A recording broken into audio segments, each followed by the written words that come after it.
Selamat datang di video panduan tutorial pelaporan SPT tahunan PPh Badan menggunakan Cortex. Saat ini Cortex tersedia dalam dua bahasa, bahasa Inggris dan bahasa Indonesia. Pada video ini, kita akan membahas satu alur pembuatan SPT tahunan PPh Badan di Cortex berbahasa Indonesia. Sebagai perhatian, informasi yang disampaikan pada media ini dapat berubah sesuai dengan perkembangan ketentuan perpajakan terbaru dan proses pengembangan sistem. Tutorial ini akan menjelaskan tentang tata cara pengisian SPT tahunan PPh bagi wajib pajak badan yang bergerak di bidang usaha perdagangan dan memiliki penghasilan bruto antara 4,8 miliar sampai dengan 50 miliar setahun. Berikut 4 tahapan pelaporan SPT tahunan PPh Badan, yaitu tahap persiapan dokumen, tahap login dan buat SPT dengan akun PIC, tahap pengisian induk SPT, dan terakhir, tahap pengisian lampiran SPT. Tahap pertama, persiapan dokumen. Pada tahapan ini, silakan kawan pajak mempersiapkan dokumen yang dibutuhkan, antara lain laporan laba rugi, neraca, bukti pemotongan atau pemungutan PPh dari lawan transaksi tentunya, dan atau dokumen lainnya. Masuk tahapan kedua, login dan buat SPT. Untuk login ke aplikasi Cortex, silakan kawan pajak kunjungi laman www.cortexdjp.pajak.go.id. Kemudian, isikan nomor identitas penanggung jawab atau wakil atau kuasa wajib pajak yang telah ditunjuk oleh perusahaan. Dalam hal ini adalah NIK atau NPWP 16 digit orang pribadi. Lanjutkan dengan menuliskan kata sandi, kode keamanan, lalu klik login. Setelah berhasil login, pada kolom drop-down list, akun wajib pajak, pilih NPWP perusahaan untuk melakukan impersonate ke akun wajib pajak badan. Pastikan sudah muncul keterangan, "You are currently impersonating user perusahaan" sebelum lanjut ke tahap berikutnya. Untuk melanjutkan pelaporan SPT tahunan PPh Badan, silakan kawan pajak pilih modul surat pemberitahuan atau SPT, lalu pilih menu surat pemberitahuan atau SPT. Pada halaman submenu konsep SPT, silakan kawan pajak klik buat konsep SPT. Selanjutnya, silakan pilih jenis SPT PPh Badan. Klik lanjut. Kemudian, kawan pajak pilih periode dan tahun pajak. Klik lanjut. Berikutnya, pilih model SPT normal, diakhiri dengan pilih buat konsep SPT. Selanjutnya, draft SPT PPh Badan akan terbentuk dan muncul pada daftar konsep SPT. Berikutnya, klik icon pensil untuk membuat draft SPT tahunan badan.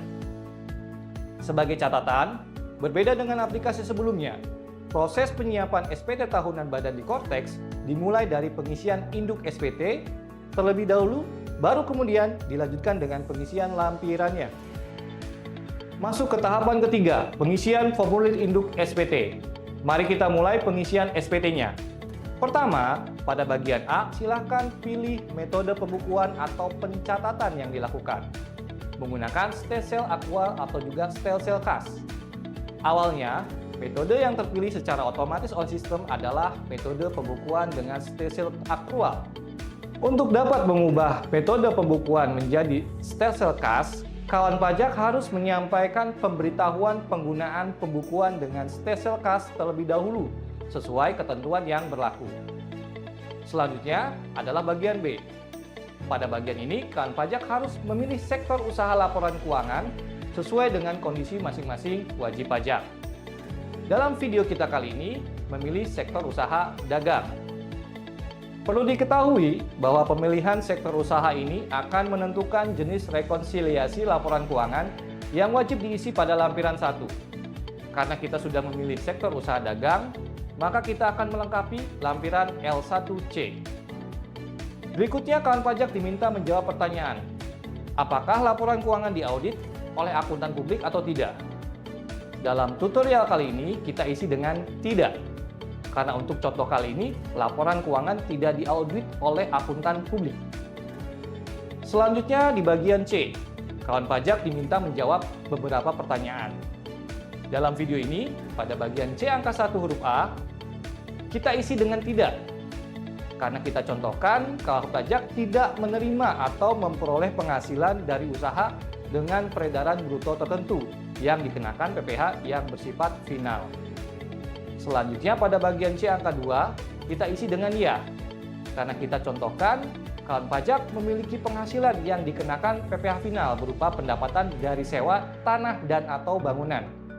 Pengisian rincian penghasilan yang dikenakan PPh final dilanjutkan ke lampiran 4 bagian A. Selanjutnya, pada bagian C angka 3, kita isi dengan ya, karena kita contohkan kawan pajak memiliki penghasilan yang tidak termasuk objek pajak berupa dividen atas kepemilikan saham. Pengisian rincian penghasilan yang tidak termasuk objek pajak dilanjutkan ke lampiran 4 bagian B. Selanjutnya, di bagian D, pada bagian ini, kawan pajak akan melakukan tahapan penghitungan PPh berdasarkan data yang telah diinput. Bagian D angka 4 diisi dengan penghasilan neto fiskal sebelum fasilitas pajak, yang dipindahkan dari hasil penjumlahan bagian A kolom 10 atau A10 pada lampiran 1. Bagian D angka 5 kita isikan dengan tidak, karena kita contohkan kawan pajak tidak mendapatkan fasilitas perpajakan dalam rangka penanaman modal berupa pengurangan penghasilan neto. Bagian D angka 6 kita isi dengan tidak, karena kita contohkan kawan pajak tidak memperoleh fasilitas pengurangan penghasilan bruto atas kegiatan praktik kerja, pemagangan, dan atau pembelajaran dalam rangka pembinaan dan pengembangan sumber daya manusia dalam berbasis kompetensi tertentu. Bagian D angka 7 terisi otomatis dengan penghasilan neto fiskal setelah fasilitas pajak yang merupakan hasil perhitungan bagian D angka 4 dikurangi bagian D angka 5 dikurangi bagian D angka 6. Masuk ke bagian D angka 8, kita isi dengan tidak, karena kita contohkan kawan pajak tidak memiliki kompensasi kerugian fiskal. Bagian D angka 9 terisi otomatis dengan penghasilan kena pajak yang merupakan hasil perhitungan dari bagian D angka 7 dikurangi bagian D angka 8. Bagian D angka 10 kita isi dengan tidak, karena kita contohkan kawan pajak tidak memperoleh fasilitas pengurangan penghasilan bruto atas kegiatan penelitian dan pengembangan tertentu. Bagian D angka 11, silahkan kawan pajak mengisi dengan pilihan tarif yang sesuai dengan kondisi wajib pajak yang dilaporkannya. Dalam video ini kita contohkan kawan pajak memilih tarif fasilitas pasal 31E Undang-Undang PPh, yaitu tarif yang ditetapkan bagi wajib pajak badan dalam negeri dengan peredaran bruto sampai dengan 50 miliar. Tentunya dalam 1 tahun. Sehingga pengisian akan dilanjutkan ke lampiran 8. Bagian D angka 12 akan terisi otomatis nilai PPh terutang yang merupakan hasil perhitungan dari tarif pajak pada bagian D angka 11 dikali bagian D angka 9 yang sudah dikurangi bagian D angka 10. Selanjutnya di bagian E, pada bagian ini kawan pajak memperhitungkan beberapa pengurang PPh terutang. Di bagian E angka 13 kita isi dengan ya, karena kita contohkan kawan pajak memiliki kredit pajak yang dipotong atau dipungut oleh pihak lain, sehingga pengisian dilanjutkan ke lampiran 3. Dan jumlah kredit pajak pada bagian ini akan dipindahkan dari jumlah kredit pajak pada lampiran 3 tersebut. Lanjut ke bagian E angka 14, yang akan terisi dengan jumlah pembayaran angsuran PPh pasal 25 yang sudah dibayarkan untuk tahun pajak atau bagian tahun pajak yang dilaporkan. Bagian E angka 15 diisi dengan jumlah pokok pajak atas surat tagihan pajak PPh pasal 25 untuk tahun pajak atau bagian tahun pajak yang dilaporkan. Bagian E angka 16 kita isi dengan tidak, karena kita contohkan kawan pajak tidak memperoleh fasilitas pengurangan PPh badan. Lanjut ke bagian F, kawan pajak akan memperhitungkan nilai PPh kurang atau lebih bayar pada SPT tahunan PPh badan yang dilaporkan. Bagian F angka 17 huruf A menunjukkan secara otomatis nilai PPh yang kurang atau lebih bayar.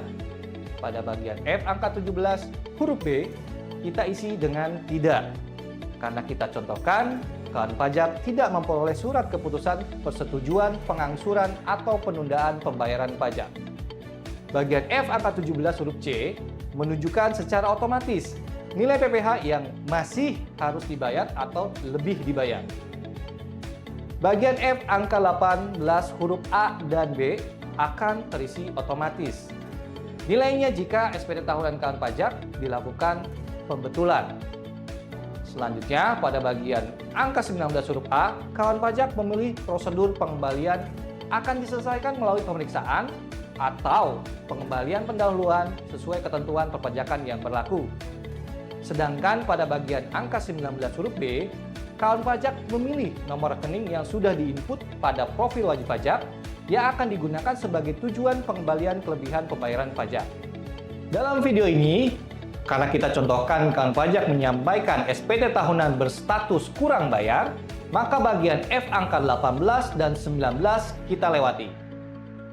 Selanjutnya di bagian G, kita isi dengan tidak. Karena kita contohkan, kawan pajak bukan merupakan wajib pajak tertentu yang harus menyampaikan laporan penghitungan angsuran PPh pasal 25. Untuk itu, kawan pajak akan melanjutkan pengisian ke lampiran 6. Jumlah angsuran tahun pajak berjalan pada bagian ini dipindahkan dari angsuran PPh pasal 25 pada angka 7 lampiran 6. Selanjutnya, pada bagian H, kawan pajak diminta menjawab 9 pernyataan transaksi dalam bentuk pertanyaan ya atau tidak. Setiap jawaban ya akan memunculkan permintaan kelengkapan pengisian data lebih lanjut.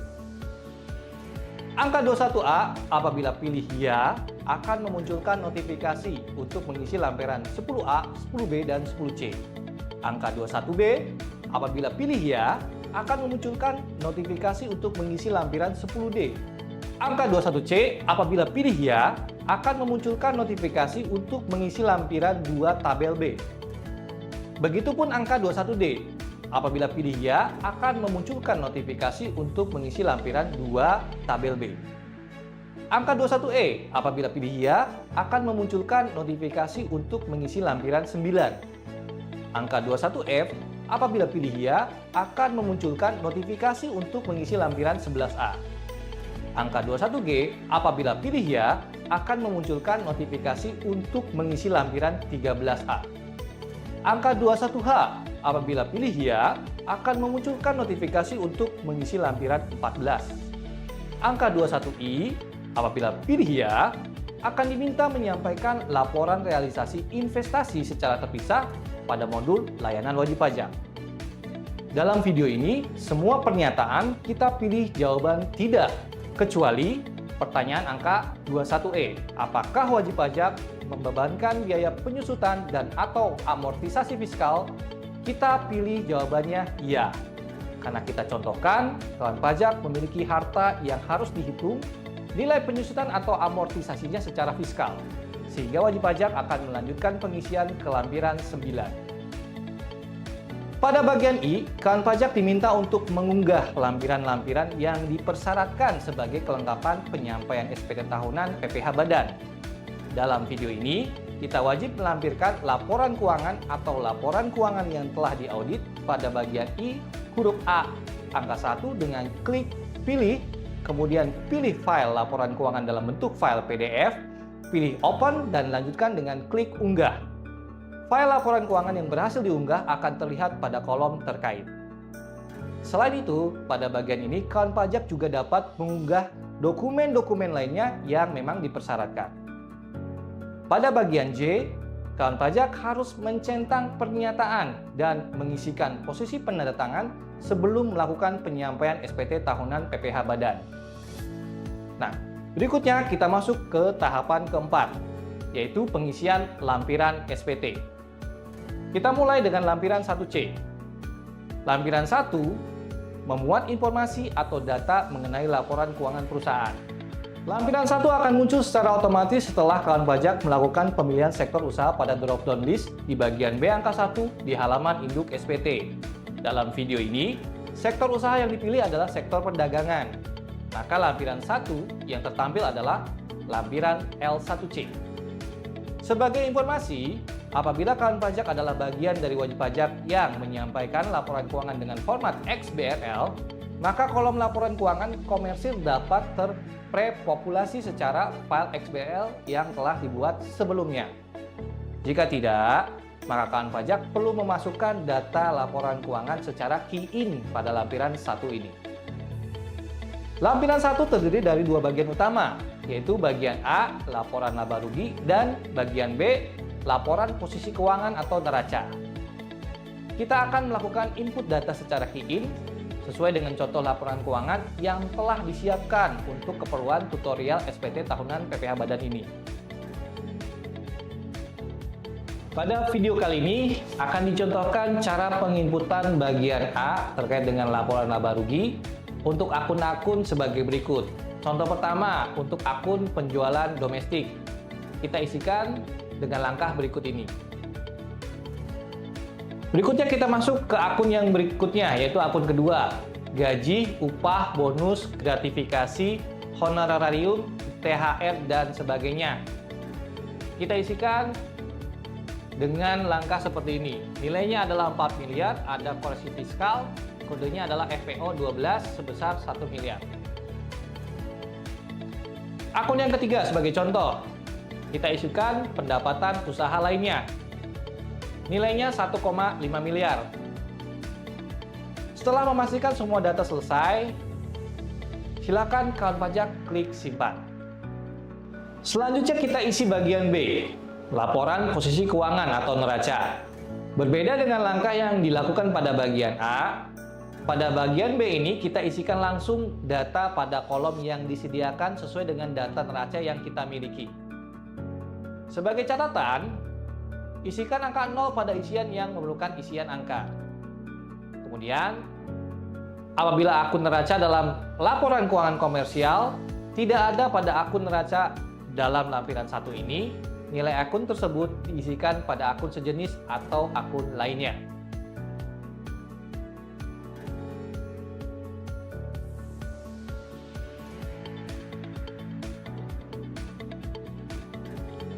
Setelah memastikan semua data selesai diisi, silahkan kawan pajak klik simpan konsep. Kita lanjut ke lampiran kedua.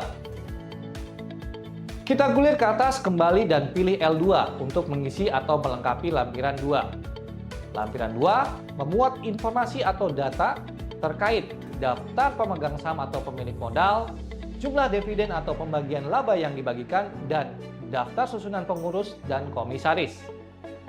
Data-data pada lampiran 2 akan ditampilkan secara otomatis pada draft SPT yang dibuat. Pada lampiran ini akan muncul daftar pemegang saham dan daftar pengurus yang disesuaikan dengan data yang ada pada profil akun Korteks Badan. Kawan pajak dapat mengklik ikon pensil pada setiap daftar pemegang saham atau pengurus untuk menyesuaikan terkait data negara asal, jumlah dan persentase modal disetor, dan jumlah pembagian laba yang diberikan atau dividennya. Apabila terdapat perubahan dan perbedaan data susunan pengurus, silakan lakukan perubahan data wajib pajak pada modul portal saya, menu profil saya pada akun Korteks Badan. Jika isian sudah lengkap dan sesuai, silakan gulir ke bawah dan klik simpan konsep. Lanjut ke lampiran L3. Kita gulir ke atas kembali dan pilih tab L3 untuk mengisi atau melengkapi lampiran ketiga. Lampiran 3 memuat informasi atau data mengenai penghasilan dari luar negeri dan atau PPh yang dipotong atau dipungut pihak lain. Untuk daftar penghasilan dari luar negeri, data tidak terisi secara otomatis, sehingga kawan pajak perlu memasukkan data secara key-in.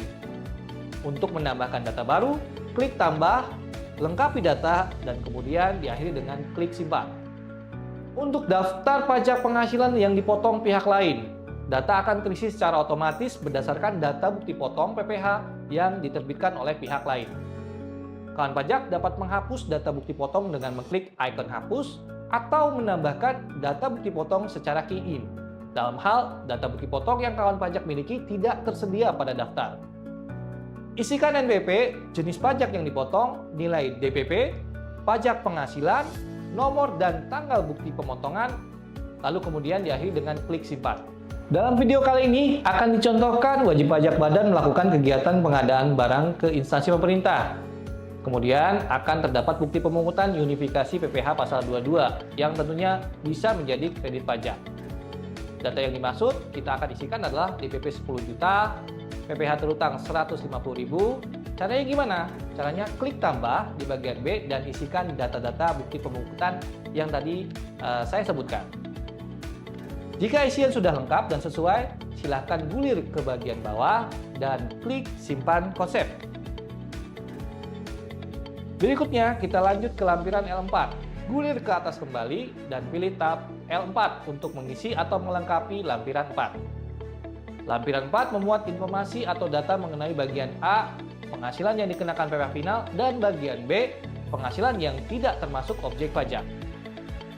Daftar penghasilan yang dikenakan PPh final akan terisi secara otomatis jika lawan transaksi telah menerbitkan bukti potong atau kawan pajak telah melakukan penyetoran sendiri PPh final selama tahun pajak pelaporan SPT. Namun, kawan pajak tetap dapat melakukan perubahan data, yaitu untuk menambah atau menghapus. Pada lampiran ini, terkait data dengan cara mengklik ikon pensil atau tempat sampah. Sedangkan daftar penghasilan yang tidak termasuk objek pajak dapat kawan pajak tambahkan terkait datanya dengan cara key in. Dalam video kali ini akan dicontohkan penginputan secara key in untuk bagian A dan bagian B. Caranya gimana? Caranya klik tombol tambah. Dan di akhir tentu saja kita klik simpan. Jika isian sudah lengkap dan sesuai, gulir ke bawah. Seperti biasa kita akan klik simpan konsep. Berikutnya lampiran L8. Gulir ke atas kembali dan pilih tab L8 untuk mengisi melengkapi lampiran L8 tentunya. Lampiran 8 memuat penghitungan PPh dengan fasilitas pengurangan tarif PPh pasal 31E UU PPh. Masukkan nilai peredaran bruto setahun pada kolom angka 1. Sistem akan menghitung penghasilan kena pajak yang mendapat dan tidak mendapat fasilitas pada angka 2. Sistem juga akan menghitung pajak penghasilan yang mendapat dan tidak mendapat fasilitas pada angka 3 sesuai tarif PPh pasal 31E.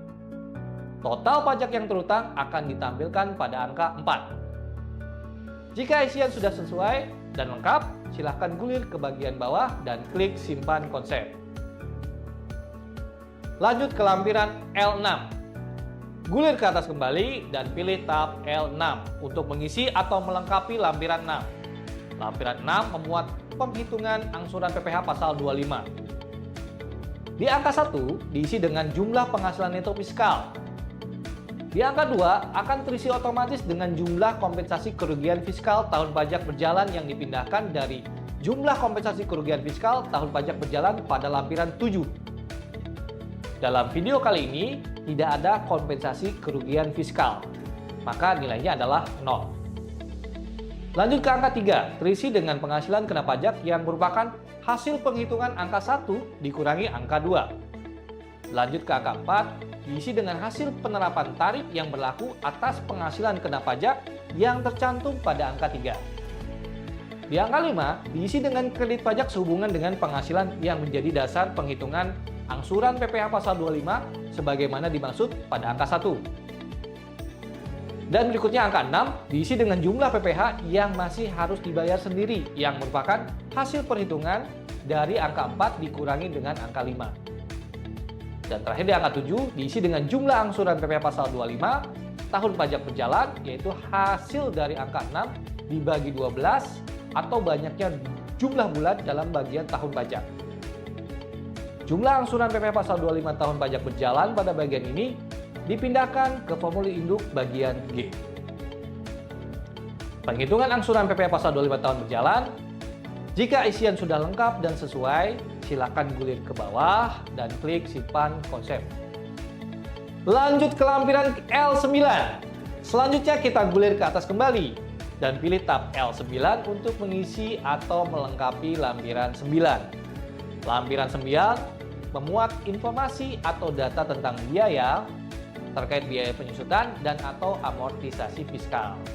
Pada lampiran 9 terdapat 3 golongan harta yang harus diisi, yaitu harta berwujud, bangunan, dan harta tidak berwujud. Kawan pajak dapat mengisi secara key in atau menggunakan skema impor data XML. Pada perhitungan penyusutan harta berwujud, terdapat 4 kelompok harta, yaitu kelompok 1, 2, 3, dan 4. Pada perhitungan penyusutan bangunan, terdapat 2 kelompok bangunan, yaitu bangunan permanen dan tidak permanen. Sementara pada perhitungan amortisasi, harta tidak berwujud sama seperti harta berwujud, terdapat 4 kelompok harta, yaitu kelompok 1, 2, 3, dan 4. Perbedaan kelompok tersebut menunjukkan perbedaan tarif penyusutan dan atau amortisasi berdasarkan metode penyusutan atau amortisasi yang dipilih. Silakan kawan pajak isi data terkait jenis harta, bulan atau tahun perolehan, harga perolehan, nilai sisa buku fiskal pada awal tahun, metode penyusutan atau amortisasi, besar penyusutan atau amortisasi fiskal tahun ini, yaitu sesuai dengan golongan dan kelompok hartanya. Dalam video kali ini akan dicontohkan pengisian secara key-in untuk harta berwujud kelompok 1 peralatan elektronik, yang mana masanya adalah Januari 2024, nominalnya adalah 20 juta, terkait dengan metode penyusutannya adalah garis lurus, dan nilai terkait dengan penyusutannya adalah sebesar 5 juta. Caranya seperti ini.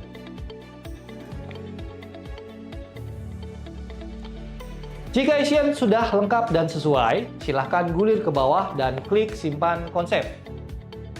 Masuk kembali ke lampiran L11B. Kita gulir ke atas, pilih tab L11B untuk mengisi atau melengkapi lampiran 11B.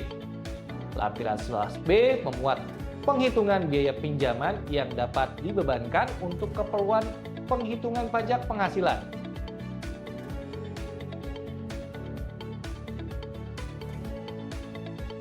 Sama seperti pada lampiran 2, lampiran 11B akan muncul secara otomatis begitu DAP SPT tahunan PPh Badan terbentuk.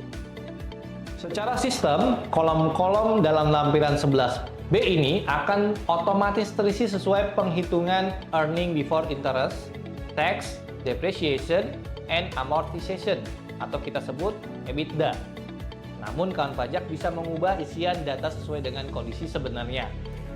Pengisian lampiran L11B dapat didukung dengan penghitungan debt to equity ratio atau DER dan perhitungan biaya pinjaman. Pastikan semua data telah sesuai. Jika sudah yakin dan tidak ada kesalahan, klik bayar dan lapor untuk menyelesaikan proses pelaporan SPT. Sistem akan memunculkan pemberitahuan sebagai berikut. Silahkan klik close untuk melanjutkan. Dalam hal status SPT adalah kurang bayar, sistem akan menampilkan notifikasi sebagai berikut. Apabila SPT tahunan yang akan disampaikan terkait dengan perpanjangan jangka waktu penyampaian SPT tahunan dan telah mendapatkan izin, maka kawan pajak dapat menggunakan saldo pembayaran yang belum digunakan pada akun 411618-200 untuk memilihnya, klik tombol ya. Namun jika tidak, silakan pilih tidak.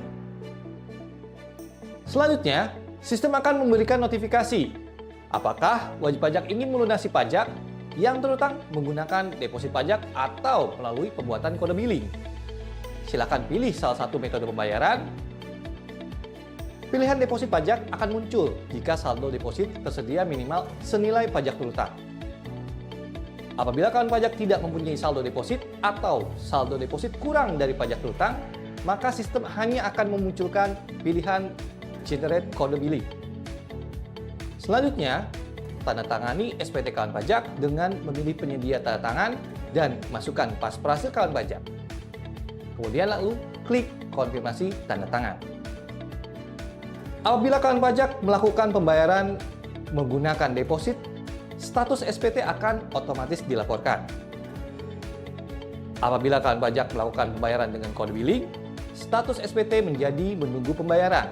Silakan lakukan pembayaran dan setelah dilunasi, status SPT akan otomatis berubah menjadi dilaporkan. Apabila SPT kawan pajak berstatus nihil atau lebih bayar, kawan pajak dapat langsung submit SPT dan status SPT otomatis menjadi dilaporkan. Selamat! Anda telah melaporkan SPT tahunan PPh Badan melalui Cortex. Jika Anda masih memerlukan bantuan, silakan mengunjungi www.pajak.go.id atau menghubungi Kering Pajak di 1500200 atau subscribe di Ditjen Pajak RI untuk video tutorial lainnya. Pajak tumbuh, Indonesia tangguh!